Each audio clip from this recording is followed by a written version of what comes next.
My name's Romy and I make really expensive art. You can tell that because I have two giant animatronic horses in my living room. Nay! I've been making art all my life and today I'm reaching out my hand and not letting you touch it, but beckoning you to stand at a reasonable distance because I don't want to be crowded, and you can watch how I make one of my most expensive pieces of art. The materials that I use are incredibly expensive, and then I have to add in my time, my labour, my incredibly founded skills. So this piece of art is going to be at least 50k. This is just a quick look at my workspace. As with all great artists, I like to keep things fresh and airy and super clean, but also my art is my life. So of course I've got the odd thing hanging around on my desk. We have a screwdriver. I don't even know what that's for. I'm so relatable. I've got some chicken scissors because I couldn't find my craft scissors. I'm so relatable. I really like to get into the feeling of the art I created when I was little. Thus, I have a tiny vinyl red chair. What's this? A paintbrush I never washed out? It's solid. That's relatable. Some deep heat from when I thought I broke my wrist the other night because I took my wrist guards off when I was roller skating. So relatable. I don't know what that is. And this, the greatest of the great, my sketchbook. Don't worry, that wasn't me. That was the angels singing because they know they're amongst greatness. It's kind of weird, but that happens a lot. First, I have to say a spell to open the sketchbook. It's open.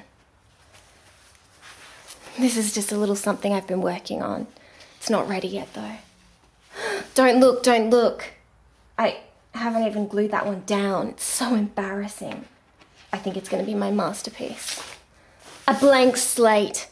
This is perhaps the most exciting moment of being an artist because you never know what's going to happen. This table was handcrafted by someone who actually wanted to make a door, but then I spent hours and days and a lot of paint stripping it back to this raw, piney wood thing.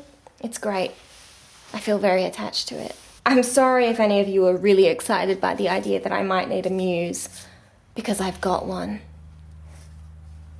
My baby, my girl. Today I'm particularly drawn to these 3 photographs, so I think I'll try and make something that I can use one of them for. Sorry. Oh, this is so chaotic and relatable. I don't even know how I do it. And just like that, we're in the art zone. Can't you tell? This is the picture I think I want to work with today. Unlike some people who do collages, I just don't get a book and pull things out of them. These are actually commissioned artworks. I'm also a time traveler. First of all, the artist didn't really read the brief. I don't want the brand of hope. Those bits, I feel like they're misleading. So we're just gonna cut this to shape. And it's moments like this that really show me how this piece is coming together. The shaping, the shading, the artistry. It's these moments that make it all worth it. Now, these little scraps here, I'm going to send back to the artist via a recycling bin. This way they know that they've let me down, and hopefully next time I commission something, they'll do better. The most important part of the art journey for me is this moment where I get to manipulate the art into telling the story I want it to tell. That's a big, really important aspect of collage, that you're working with a pre-existing base that you've got to make your own. And I really enjoy the moment when I see myself shine through. It can be a little brutal because I do have to cut the faces out of these pictures.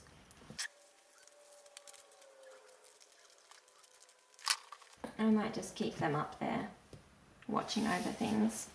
Obviously these faces that I was hoping to work with are a touch big So let's see if we can find anything a little smaller. These are the two pictures I think I'm going to work with. I think this face will slide in nicely here. And I think this one, it might be a little small, but we'll give it a try. These are actually snapshots from my actual memory. I have a underground talent, I guess you could say, that I can look at something, photograph it in my mind, and the resulting image appears before me. People have been really after me for this power I have, so I try and keep it on the down low. But yeah, it's true. I am one of the talented few who can literally turn their own sight into an instant full color photograph. And that's pretty cool. Now to get my glue mixture, which is one of the most expensive parts of this whole process, because I don't just use a regular PVA. The idea is really quite funny. A good one, you made me laugh. I use a special mixture of unpasteurized gold and tears from The Last Unicorn. No, not the one from the film, the last real one. I was friends with it. I told it lots of very emotional stories. I did have to learn the hard way, re-gold pasteurization. As you can see, this is just so much more ethereal. It just catches the light, and you can really tell that the quality is such an important facet. You can't skimp on pasteurized. You know, you really have to go for the raw thing. Yeah, it costs 10 grand more, but you get what you pay for in this business, and I pay for the top tier stuff. You know, you do you, no shame, but I will be judging you if I hear about anyone using pasteurized gold pigment. Now, I try and be incredibly relatable and honest in my work, and here's the thing. I know a lot of artists have helpers, you know. Sometimes they're not even doing the hard graft themselves. They'll have old Tony in the shop. He's mixing up their cement or spreading their polyfiller or, you know, tiling their grout.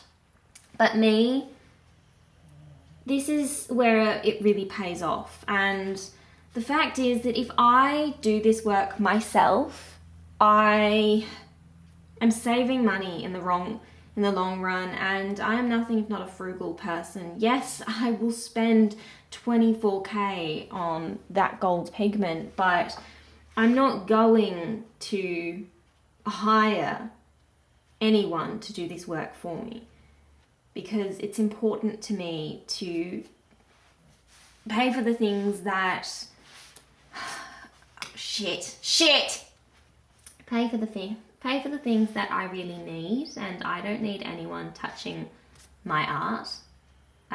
Honestly, I think that would, I don't want to say cheapen, but I don't want it to be any more expensive for myself. And with every aspect of this work that my raw, dry, cracked, bleeding hands touch, I can charge extra for the end result, because I didn't have anyone coming in doing this glazing for me. I did it myself into the night. I touched every aspect of this myself, and the cornerstone of art, especially collage, is that it's all you. There's no inspiration, there's no input from the outside. You're alone in your 3,500 square foot apartment, and you're creating something no one else could or should have a hand in. You know, I really like to keep it real with you guys, and that's what I think I'm doing here. I think I have a duty.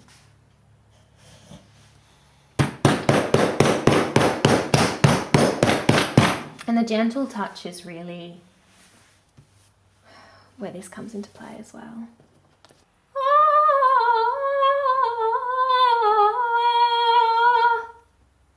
There they are again, those funny angels.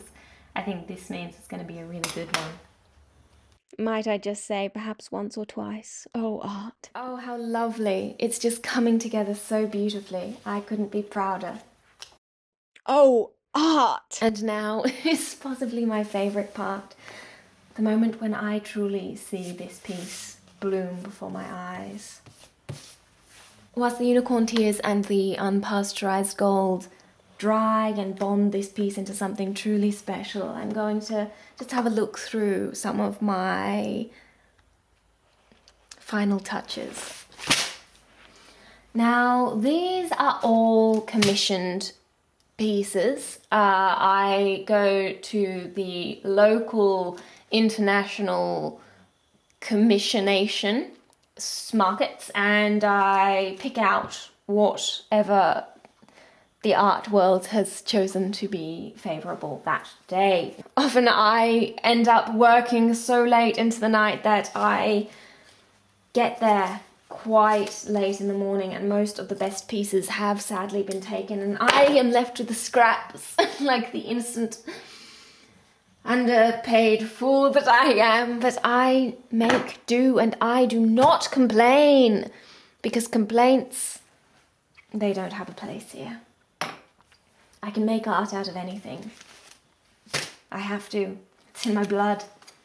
I think I'd like to go with something really sparkly for this piece, so I'm getting rid of all of these dirty mats, all of these horrible vomit pastels, and I'm sticking with some really delicately glitter. And some people, I have heard whispers that people are thinking glitter looks cheap and tacky. Sometimes people even say nasty. But I can spell a very classy 4-letter word across my nails with these blue Diamante stickers. And it ends with the single T I still have. And that's what I think these glittery diamond encrusted beauties are. They're a 4-letter word that ends in T. I do really like to stay quite classy with the text that I bedeck my pieces in, as you can tell with the colour scheme I've gone with. We've gone with a delicate periwinkle blue, the softest platinum diamond, and of course more unpasteurized gold. How could I not slip in a bit more? Let's see what we're going to create.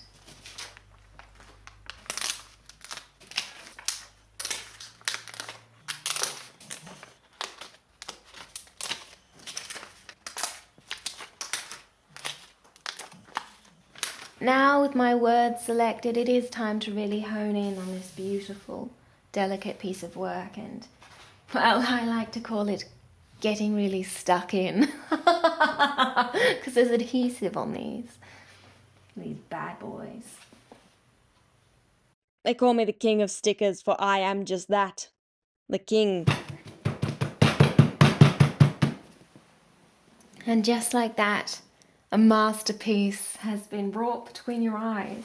Now, this little piece obviously means so much to me. I made it with my own hands, and thus I think I will genuinely be twisted by the passion and the forces that guide me into keeping it for myself. But if I were ever to be made to sell it, just the time, the cost of the materials, you know, I only go for the most expensive and best quality materials. This one would be priced at a generous low of 70,000 Australian dollars. Now, if anyone did want to offer me that, ONO, just send me a message and I will consider. You know, I don't want to get rid of this one. I don't want to get rid of any of my art, but if I'm forced to, you know, I'll consider it. I'll consider it. And that's the best you can hope for. From this to this. Thank you for joining me on this journey. It's meant a lot to have you here. I hope you realise that.